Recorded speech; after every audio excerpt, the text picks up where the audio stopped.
6장에서도 하나님은 계속해서 이제 이 북이스라엘을 책망하시는 내용이 나옵니다. 1절에 보면 이렇게 말씀하세요. 화 있을진저 시온에서 교만한 자, 그리고 사마리아 산에서 마음이 든든한 자. 그들은 누군가 하면 곧 그 뒤에 나오듯이 백성들의 머리인 지도자들을 이야기합니다. 그들이 교만하다는 것이죠. 그들을 향해서 이제 하나님께서 지적하시며 말씀하십니다. 2절에 말씀하시는 것은 이런 겁니다. 너희는 갈레로 건너가 보고 거기에서 큰 하맛으로 가고 또 블레셋 사람의 가드로 내려가라. 이 지금 얘기하고 있는 갈레, 큰 하맛, 그리고 가드 이렇게 세 도시가 나오는데 이 세 도시는 공통적으로 이때 당시에 멸망한 도시들입니다. 갈레와 큰 하맛의 경우에는 아람 족속이었습니다. 아람 땅이었고 그리고 가드는 블레셋 땅이었습니다. 근데 지금은 멸망해서 사라진 도시들인 거죠. 그래서 이 이스라엘을 향해서도 그들을 보고 배우라. 그들을 봐라. 결국 이 사마리아와 비슷한 크기의 비슷한 정도의 이 도시들이 결국 멸망한 걸 너희가 보지 못하느냐 이런 말이죠. 우리가 블레셋에 대해서 지난 시간에 이제 잠깐 말씀을 드렸는데 블레셋에 하나님께서 가사를 향하여 심판의 메시지를 선포하셨죠.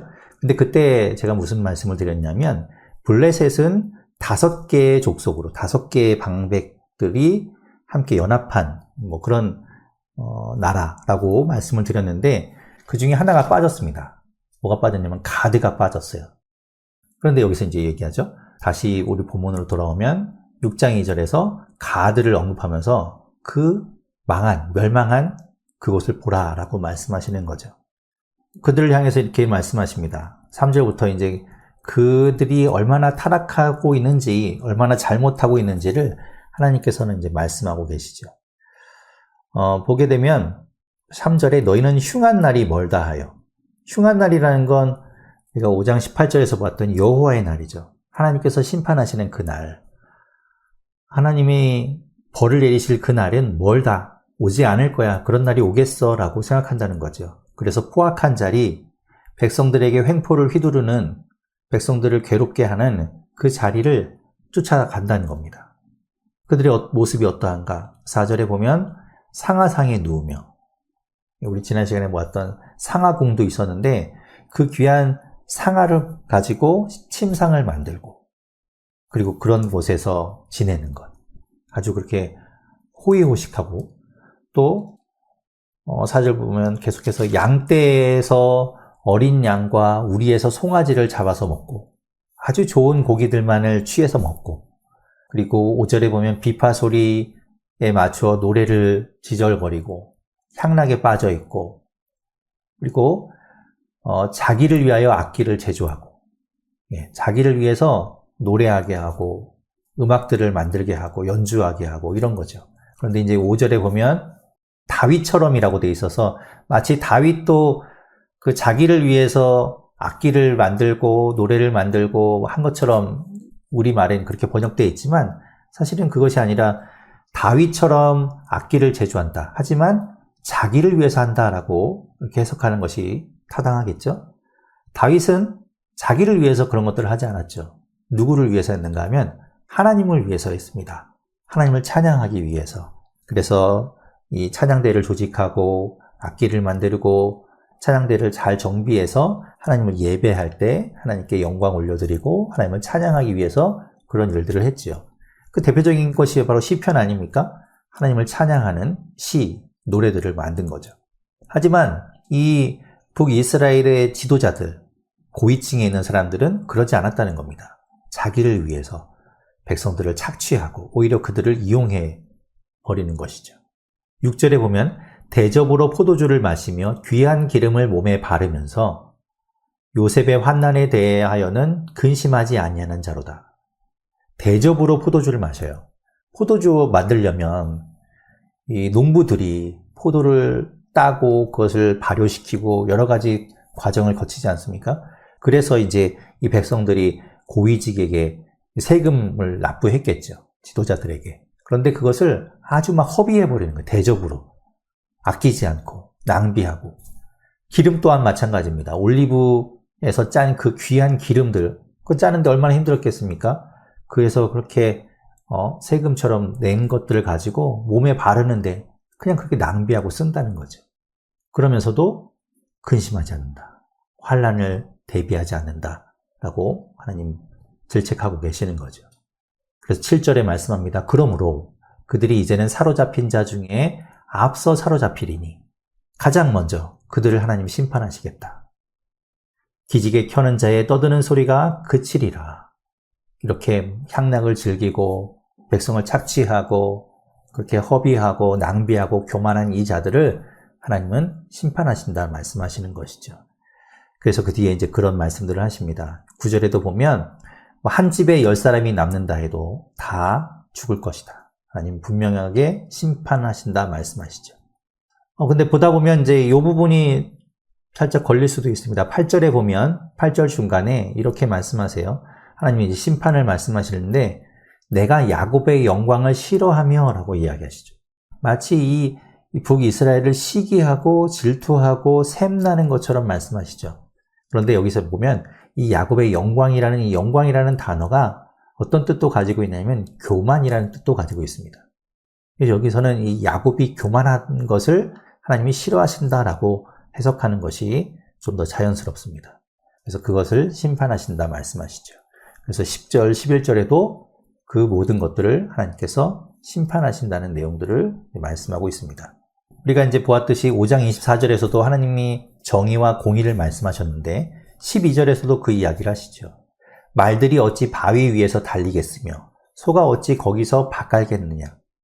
그런데 너희는 정의를 쓸개로 바꾸고 정의를 쓸모없는 것, 먹지 못하는 것, 고약한 것으로 만들고 공의의 열매를 쓴쑥으로 바꾸고 있다.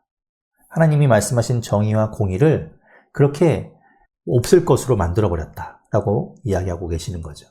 그러면서 말과 소에 대해서 이제 비유적으로 말씀하셨는데 말이 바위 위에서 달리고 소가 밭으로 갈겠습니까? 말도 소도 그러지 않는다는 거예요. 그들은 본능적으로라도 그러면 안 된다는 걸 알고 있다는 거죠. 그런데 이들은 본능이 거스르는 삶, 하나님께서 세우신 이스라엘 백성들이 하나님의 정의와 공의를 실현해야 됨에도 불구하고 그러지 않는 것, 그것에 대해서 이제 비유적으로 말씀하고 계신 거죠. 그리고 13절에 보면 허무한 것을 기뻐하며 뿔들을 취하지 아니하였느냐 하고 교만하게 말한다라고 이야기합니다. 여기서 이제 이 허무한 것 그리고 뿔들이라는 것이 이 히브리어 원어상으로 보면 당시에 있던 어떤 성읍, 도시의 이름과 같습니다. 그래서 이것을 언어 유희를 가지고 이제 이야기하는 것으로 볼 수 있죠. 여로보암 2세 때는 매번 제가 말씀드리지만 아주 정치적으로 또 경제적으로 군사적으로 강대했던 때입니다. 그래서 영토도 굉장히 넓었을 때고, 그래서 그들이 이 여로보암 2세 때 차지한 성읍이 바로 이 허무한 것이라고 불리는 요 같은 이름을 가진 곳과 뿔들이라고 부르는 같은 이름을 가진 곳이 이제 그때 당시에 새롭게 차지한 곳이라는 거죠. 그러면서 그들이 자신들의 업적을 기리고 스스로 도취되어서 만족하고 있다는 겁니다. 그래서 14절 뒷부분 보면 하맛 어귀에서부터 아라바 시내까지 너희를 학대하리라 말씀하십니다. 하맛 어귀에서부터 아라바 시내. 열왕기하 14장에 가면 하맛 어귀에서부터 아라바 바다까지라고 이야기합니다. 하맛 어귀에서부터 아라바 시내까지라는 이야기는 이때 당시 영토의 전부를 이야기하는 겁니다. 그러니까 우리로 얘기하면 백두에서 한라까지 이렇게 이야기할 수 있겠죠. 그런 관용적인 표현입니다. 이스라엘의 영토를 나타내는 여러 가지 표현들이 있는데 그 중에서도 이 하맛 어귀에서부터 아라바까지는 말씀드린 것처럼 여로보암 2세 때 그들의 영토가 가장 넓을 때를 말합니다. 그러니까 가장 영토가 넓고 군사적으로 강대하고 그렇기 때문에 경제적으로도 좋고 정치적으로 안정되어 있던 그때를 말하죠. 하지만 하나님께서는 그 모든 곳 한 군데 한 군데 빠지지 않고 하나하나 다 학대하고 하나님께서 심판하시겠다 말씀하는 겁니다. 그리고 이제 7장부터는 하나님께서 이 아모스 선지자에게 5가지 하나님이 환상을 보여주십니다. 하나님의 계시를 보여주는 거죠. 7장에서는 하나님께서 아모스에게 보여주시는 환상 가운데 첫 번째, 두 번째, 세 번째 환상을 보여주시고 이야기하시는 내용이 나오죠. 그리고 이제 10절부터 뒤에 17절까지는 아마샤라는 북이스라엘 베델의 제사장과 이 아모스의 사이에 있었던 일을 이제 이야기하고 있습니다. 첫 번째 재앙을 보겠습니다. 1절에 보면 주 여호와께서 내게 보이신 것이 이러하니라 라고 말씀하죠. 하나님께서 아모스에게 보여주셨다는 겁니다. 들려주신 것이 아니라 보여주셨죠. 하나님께서 계시하신 겁니다. 보여주신 것. 그리고 환상을 통해서 이 아모스가 보게 된 겁니다. 처음으로 뭘 보게 되는가 하면 1절 중간에 보면 왕이 풀을 벤 후 풀이 다시 움돋기 시작할 때, 그때 당시에는 가장 처음에 거두는 수확, 그래서 그것들은 다 왕이나 아니면 고위 관리들에게 이렇게 세금처럼 부과하게 되는 겁니다. 그래서 첫 번째 베는 것들은 다 그렇게 이제 다 걷어가죠. 그 다음에 그 뒤에 자라난 것들을 이제 비로소 이 농사 짓는 사람들이 이제 거두게 되는 겁니다. 그런데 보면 왕이 풀을 벤 후에, 그러니까 이미 그들은 다 가져간 이후에 메뚜기가 나타납니다. 메뚜기가 나타나서 그 땅에 있는 풀들을 다 먹어치우는 것이죠. 그러니까 백성들이 굶주리게 되겠죠. 왕이나 고위 관리들은 이미 다 걷어간 이후였기 때문에 그들에게는 피해가 없지만 백성들은 먹을 것이 없어져 버린 겁니다. 그래서 하나님께서 그 환상을 보여주는 거죠. 그때 이 아모스가 하나님 앞에 간구합니다. 그래서 이제 보여주시는 환상들의 어떤 형식을 보게 되면 하나님께서 아모스에게 보여주시죠. 그러면 그것을 보고 아모스가 중보합니다. 하나님, 그러면 안 됩니다. 하나님 봐주십시오. 하나님 긍휼히 여겨주십시오. 라고 이제 간구하게 되고, 그래서 그 간구를 듣고 하나님께서 용서할지 말지를 결정하시게 되죠. 첫 번째 환상에서는 하나님이 이제 그 메뚜기 떼를 통해서 풀이 다 없어지게, 다 먹어 치우게 되는 환상을 보여주셨을 때 아모스가 청합니다. 2절 중간에 여호와여 청하건대 사하소서, 용서해 주십시오. 야곱이, 이 이스라엘이 미약하오니 어떻게 서리이까?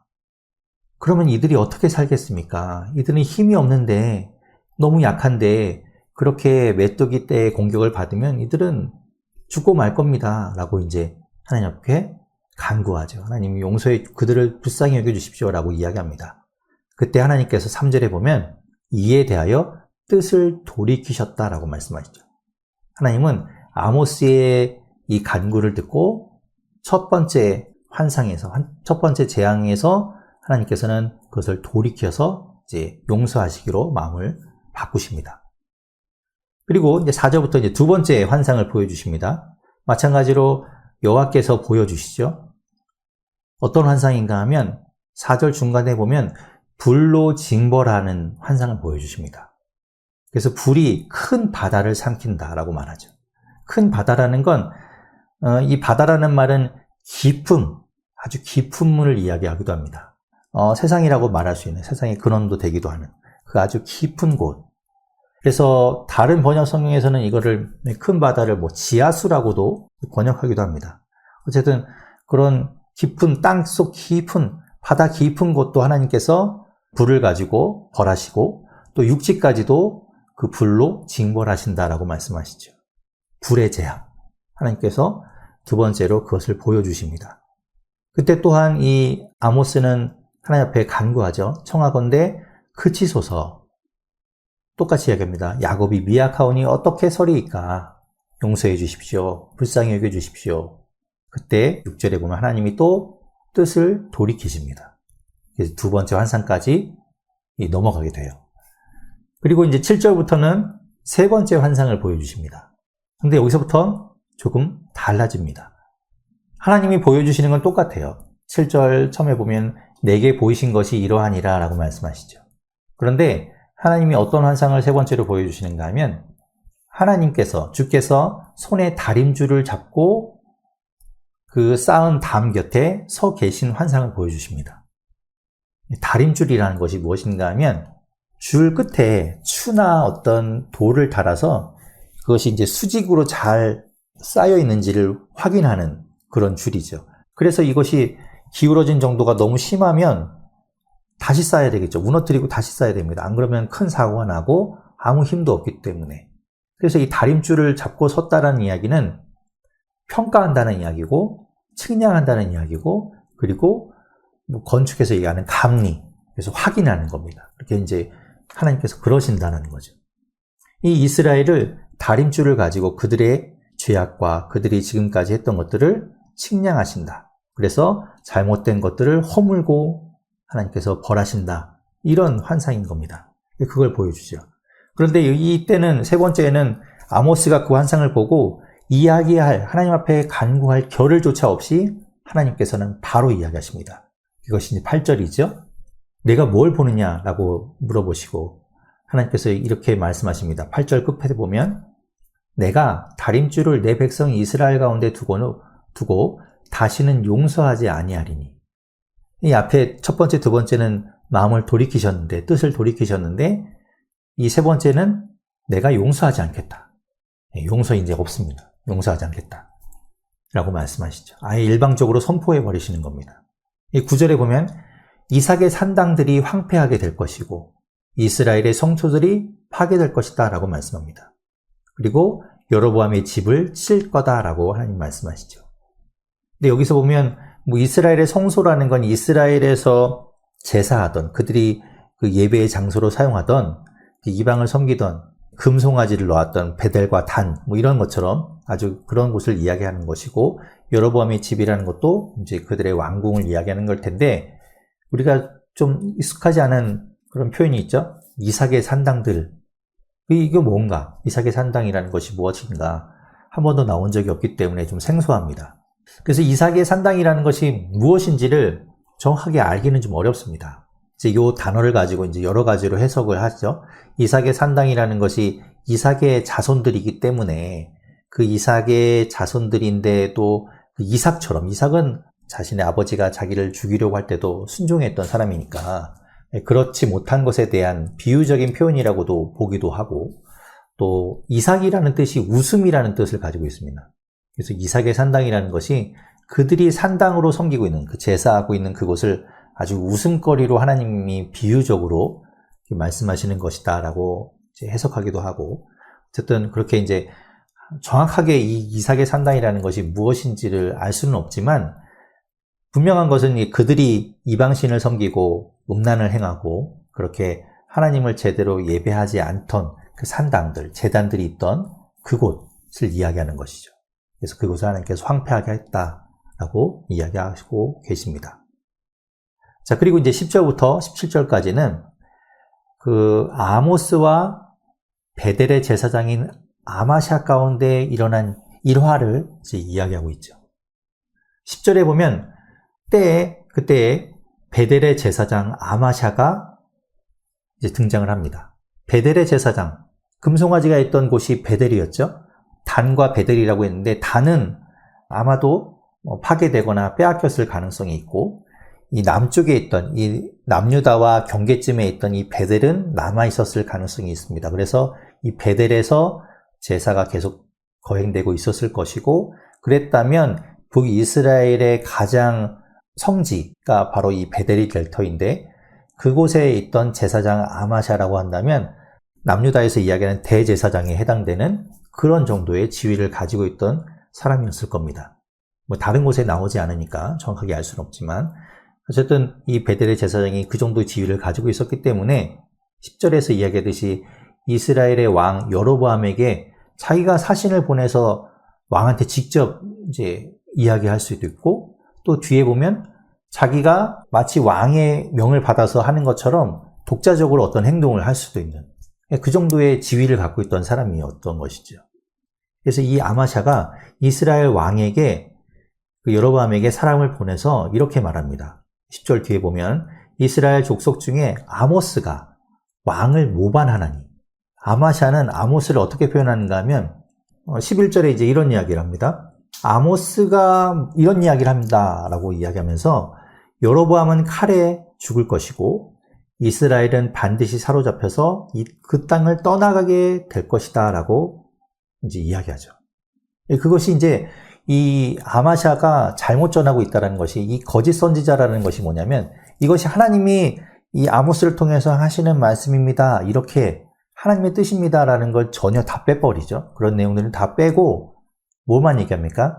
왕이 죽게 될 것이고 이스라엘은 망항에서 사로잡혀 가게 될 거다, 이제 이런 것만 이제 이야기하죠. 하나님에 대한 이야기가 전혀 없습니다. 그래서 이 여로보암이 보기에도 이것은 모반인가 라고 생각할 수 있을 정도로 그런 왜곡된 보고를 하는 것이죠. 그리고 12절에 보면 아마샤가 아모스에게도 이렇게 이야기합니다. 12절에 보면 선견자야, 너는 유다 땅으로 도망하여 가서 거기에서나 떡을 먹으며 거기에서나 예언해라 라고 이야기하죠.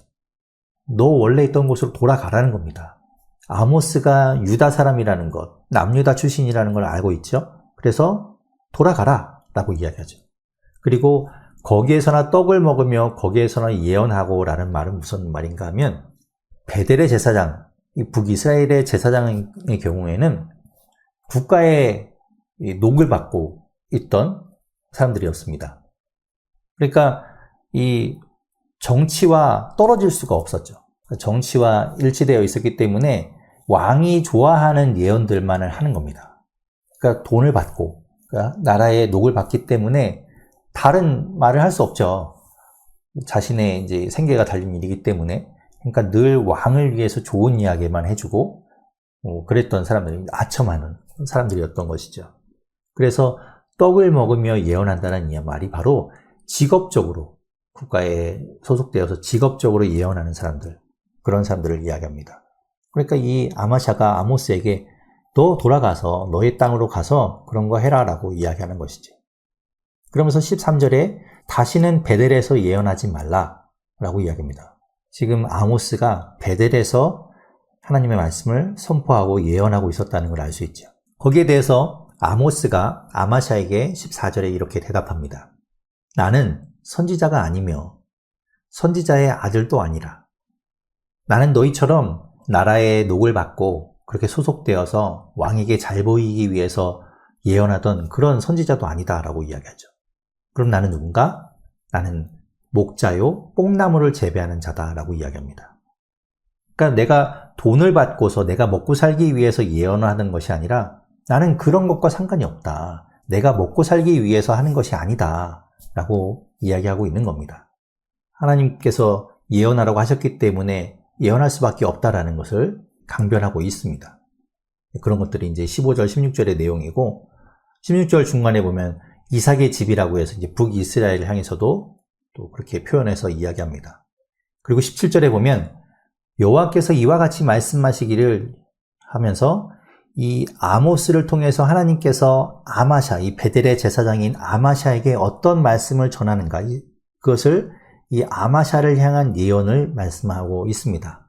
내 아내는 성읍 가운데서 창녀가 될 것이고, 그리고 자녀들은 칼에 엎드려서 죽게 될 것이고, 그리고 네가 가지고 있는 그 땅은 나누어지고 다 빼앗길 것이고, 그리고 정작 너는 더러운 땅에서, 그러니까 부정한 땅에서, 그곳에서 죽게 될 것이다 라고 아마샤를 향해서 이야기하죠.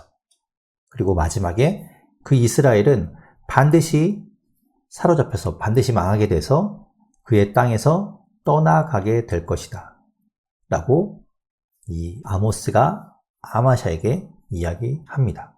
이제 8장에 넘어오면 네 번째 환상을 보게 되죠. 1절에 이렇게 말씀합니다. 주 여호와께서 내게 이와 같이 보이셨느니라. 뭘 보여주셨는가 하면 여름 과일 한 광주리를 보여주십니다. 2절에 보면 이제 이렇게 아모스에게 말씀하시죠. 내가 무엇을 보느냐? 아모스가 대답합니다. 여름 과일 한 광주리를 봅니다. 그때 하나님께서 말씀하시기를 2절 끝에 보면 내 백성 이스라엘의 끝이 이르렀다 라고 이야기하시죠. 이게 무슨 얘기인가? 여름 과일이라는 것은 히브리어로 키츠입니다. 키츠이고, 지금 여기서 2절 끝에서 이야기했듯이 내 백성 이스라엘의 끝이라는 단어는 캐치입니다. 그래서 키치와 캐치가 철자상으로 보면 그 히브리어는 자음으로만 이렇게 되어 있기 때문에 되게 비슷하죠. 여름 과일이 이제 끝을 상징하는 그렇게 이제 언어 유희를 가지고 워드 플레이를 하고 있는 것을 볼 수 있죠. 그래서 하나님께서 이제 여름 과일을 통해서 끝이 다 왔다. 끝이 이제 끝에 거두게 될 것을 이제 보여주시는 겁니다.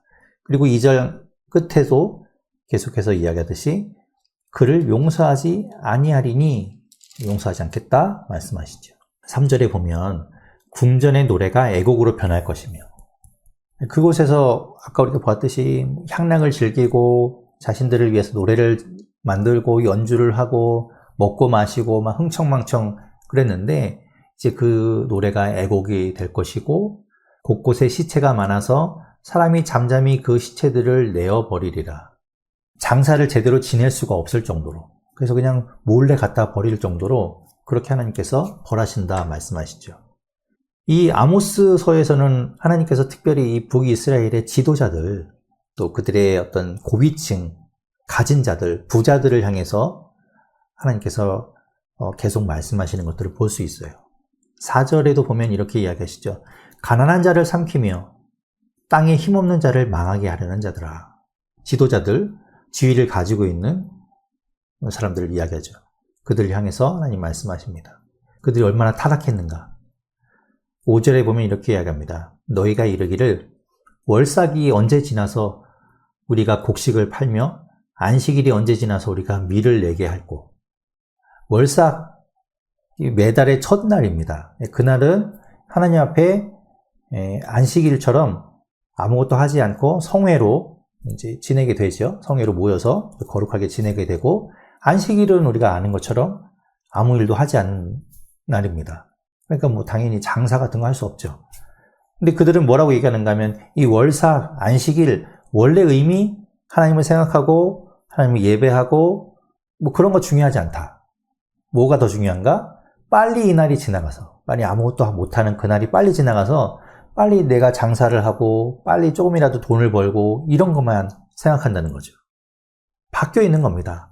원래 의미 같은 건 다 엎드기로 가버리고 자신들을 위해서 자신들의 부를 위해서 변질돼 버린 절기 이런 것들을 보여주죠.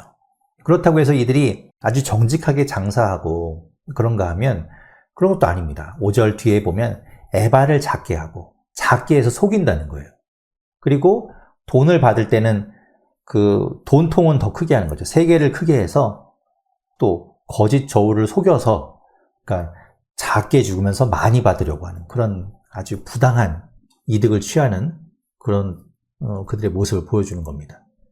하나님께서는 이미 출애굽할 당시에 이 모든 것들을 다 이야기하셨어요. 그 레위기 19장에 보면 하나님께서 분명하게 공평한 추, 공평한 에바, 공평한 저울을 써라라고 이야기하셨거든요. 그런데 이들이 그런 것들을 다 벌써 어겨버리고 다 그런 것들과 상관없이 자기가 거짓되고 속여서 조금이라도 더 이득을 취하려고 혈안이 되어 있는 겁니다. 그걸 하나님께서 말씀하고 있죠. 그리고 6절에 보면 은으로 힘없는 자를 사며 신 한 켤레로 가난한 자를 사며 찌꺼기 밀, 가축에게나 먹일 만한 그런 것들을 가지고 속여서 판다는 겁니다. 우리가 2장 앞에서 보았던 2장 6절에서부터 8절이 그런 내용이었죠. 하나님께서 그래서 이스라엘을 심판하신다고 하지 않았습니까? 그런데 그들의 행위를 다시 한번 하나님 말씀하고 있는 거죠. 9절에 말합니다. 여호와의 말씀이니라 그날에 하나님이 심판하시는 그날에 내가 해를 대낮에 지게 하며 백주에 땅을 캄캄하게 하며 하나님께서 심판하시는 그날을 묘사하죠. 10절에 보면 너희 절기를 애통함으로 너희 모든 노래를 애곡으로 변하게 하며 모든 사람에게 굵은 배로 허리를 동이게 하고 굵은 배로 허리를 동인다는 건 슬픔에 빠지게 하고 애통해하는 뭐 그런 모습을 이제 나타내는데 그렇게 이제 하나님 만드신다라고 이야기하고 있는 거죠. 그리고 모든 머리를 대머리가 되게 하며 이스라엘에서는 이제 슬픔을 당하게 되면 굵은 베옷을 입고 거친 옷을 입고 머리에 재를 뒤집어 쓰고 머리를 풀어 헤치고 그리고 자신의 몸을 상해가면서 그러면서 이제 애통해하고 이렇게 곡을 하죠. 그때 자신의 털을 밀고 머리털도 쥐어 뜯으면서 이제 그렇게 자신이 얼마나 애통한지를 나타냅니다. 그래서 그 모습을 나타내는 거죠. 모든 머리를 대머리가 되게 하겠다. 애통함으로 머리를 쥐어 뜯어서 머리가 다 빠지게 만들겠다. 그 정도로 너희가 끔찍한 고통 가운데 있게 하겠다 말씀하고 있습니다. 그날이 마치 10절 뒤에도 나오듯이 독자의 죽음으로 말미암아 애통하는 것처럼 하나밖에 없는 그 자식이 죽었을 때처럼 그렇게 하나님은 애절하고 애통하고 슬픔 가운데 처절하게 처하게 하겠다. 그래서 결국에 그날은 공고의 날과 같게 할 것이다 말씀하시죠. 그리고 11절부터 또 이런 이야기 하십니다. 보라, 날이 이를지라. 이 날도 마찬가지 위에서 이야기하던 그 심판의 날, 여호와의 날이죠. 그날에 내가 기근을 땅에 보낼 것이다. 그런데 이 기근이라는 거는 양식이 없어서, 먹지 못해서, 물이 없어서 이런 것이 아니라 11절 끝에 뭐라고 얘기합니까? 여호와의 말씀을 듣지 못한, 하나님의 말씀이 있지 않는 그런 기근이라는 거죠. 하나님의 말씀이 끊어지는 겁니다. 그래서 12절에 보면 그제서야 사람들이 이 바다에서 저 바다까지 북쪽에서 동쪽까지 비틀거리며 하나님의 말씀을 찾아서 돌아다니지만 얻지 못한다는 거죠. 뒤늦게 하나님의 말씀을 찾지만 하나님 말씀하지 않겠다 이야기하시는 것이죠. 그래서 13절에 그날에 그 하나님의 말씀을 구하지 못해서 쓰러지게 될 거다. 14절에는 사마리아에 죄된 우상을 두고서 맹세하는 사람들, 결국에 그들을 하나님 심판하신다 말씀하는 내용이 이제 8장까지의 내용입니다. 9장에서는 5번째 환상을 하나님께서 이제 아모스에게 보여주십니다. 1절에 하나님께서 보여주시는 환상이 이거죠. 내가 보니 주께서 제단 곁에 서서 이르시되, 하나님께서 제단 곁에 서 계십니다. 어떤 제단인가 하면 아마도 아까 얘기했던 그 이삭의 산당이라던가 아니면 우리가 계속 이제 아모스를 통해서 보아오던 그 베델, 베다웬, 길갈 뭐 이렇게 이제 이방 제사를 드리고 하나님께서 원하시지 않는 제사를 드리던 금송아지에게 절하고 뭐 이랬던 그 제단을 이야기하겠죠.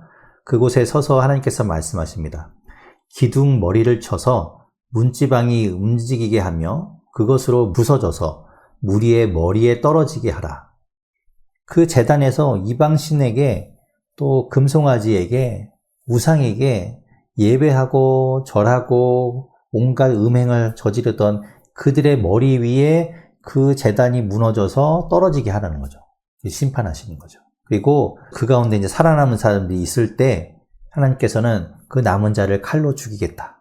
그래서 한 사람도 도망하지 못하게 하고 한 사람도 피하지 못하게 하겠다. 하나님이 철저하게 심판하신다 말씀하시죠. 그뿐만 아닙니다. 2절부터 4절까지의 말씀은 하나님께서 어디라도 내가 쫓아가서 네가 어디를 숨어봐라. 내가 너를 찾아내고 네가 하나님이 여기 있으면 모르겠지 하더라도 내가 쫓아가서 너를 벌주고 심판하겠다라고 말씀하시죠. 스올에 들어갈지라도 내가 붙잡아 낼 거고, 하늘에 올라간다? 내가 너 붙잡아 내릴 것이고, 갈멜산 꼭대기 거기에 거한다고 숨어 있다고 해도 내가 거기서 찾아낼 것이고, 내 눈을 피하여 바다 밑에 숨는다고 해도 내가 거기에 뱀을 명령해서 물게 하겠다. 원수 앞에 사로잡혀 가도 칼로 명령해서 너를 죽게 하겠다라고 말씀하시죠. 4절 중간부터 이렇게 얘기합니다. 내가 그들에게 주목하여 화를 내리고 복을 내리지 아니하리라. 하나님 용서하지 않고 철저하게 심판하시고 벌 주신다 말씀하십니다. 하나님 왜 이렇게까지 이렇게 철저하게 하시는가? 8장 7절에 보면 하나님은 그들의 행위를 잊지 않으신다는 거예요. 그것을 없는 것으로 여기지 않는다는 거죠. 8장 7절에 이렇게 말씀합니다. 여호와께서 야곱의 영광을 두고 맹세하시되, 야곱의 영광이라는 건 아까 말씀드렸듯이 교만을 이야기합니다. 그들의 교만을 두고 말씀하시기를 내가 그들의 모든 행위를 절대로 잊지 아니하리라. 하나님이 절대 너희가 잘못한 것 잊지 않겠다. 하나도 빠짐없이 기억하겠다 말씀하시죠. 그러니까 하나님 철저하게 심판하시는 겁니다. 반대로 우리가 어떻게 해서 용서받는가? 우리가 지금 로마서의 말씀 보고 있지만 우리가 어떻게 우리가 달라지지 않았는데 예수 그리스도를 믿는다고 해서 내가 지금까지 지은 죄 하나님께서 다 없는 것으로 쳐주고 의롭다고 여겨주고 앞으로 내가 어떤 죄를 지을지 모르지만 하나님 나를 의인으로 여기신다 라고 말씀하시죠. 어떻게 그런 일이 가능한가? 하나님이 우리의 죄악을, 우리의 잘못을 잊어버리시는 분이거나 아니면 그것을 기억 못하거나 이런 분이 아닙니다. 지금 얘기하듯이 하나님 것들을 다 잊지 않고 기억하십니다. 그런데 하나님이 그것을 내가 더 이상 묻지 않겠다라고 작정하신다는 거죠. 하나님이 기억을 못해서가 아니라 다 알고 계시지만, 다 보고 계시지만 그것에 대해서 더 이상 묻지 않겠다 결단하신 겁니다. 그래서 우리가 은혜로 사는 거죠. 7절에 이렇게 말합니다. 이스라엘 자손들아, 너희는 내게 구스 족속 같지 아니하냐. 구스 족속이라는 것은 이집트 옆에 있던 족속을 이야기합니다.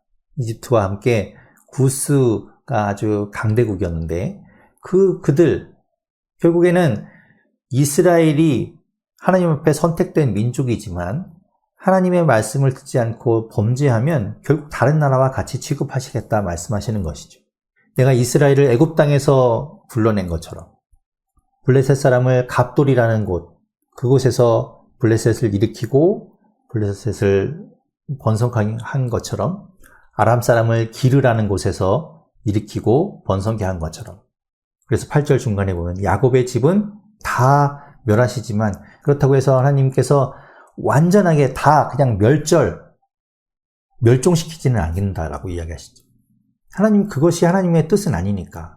하나님 죄에 대해서 심판하시지만 다 죽여버리고 다 쓸어버리는 것이 하나님의 뜻은 아니죠. 그렇게 하시는 것도 그들이 돌아오고 그들이 회개하고 올바로 가기 위해서 하나님 그렇게 하시는 것이지 죽이는 것이 목적이 아니죠. 10절 끝에 얘기합니다. 모든 죄인은 칼에 죽으리라. 이제 하나님은 꼭 그렇게 이제 멸망시키는 것이 목적이 아니기 때문에 11절부터 하나님은 회복에 대한 이야기도 하시죠. 어떤 이야기를 하십니까? 11절에 보면 그날에, 그 회복하게 하는 그날에 다윗의 무너진 장막을 일으키신다라고 이야기하시죠. 하나님은 이제 이들이 분열된 왕국으로 남과 북으로 나뉘어 있었는데 그 남과 북으로 나뉘기 전 다윗 때로 가서 다윗의 그 통일된 왕국, 다윗 때의 그 좋았던 그때로 돌아가게 하고 다시 회복하게 할 것이고 무너진 장막을 일으킨다라고 하죠. 예배가 회복되게 되는 겁니다. 예배를 회복시키신다. 그래서 옛적과 같이 세우실 것이다. 그리고 12절에 보면 에돔의 남은 자와 내 이름으로 일컫는 만국, 이방인을 이야기합니다. 이방 가운데 하나님을 믿는 사람들을 더하게 하시겠다라고 이야기하시는 것이죠.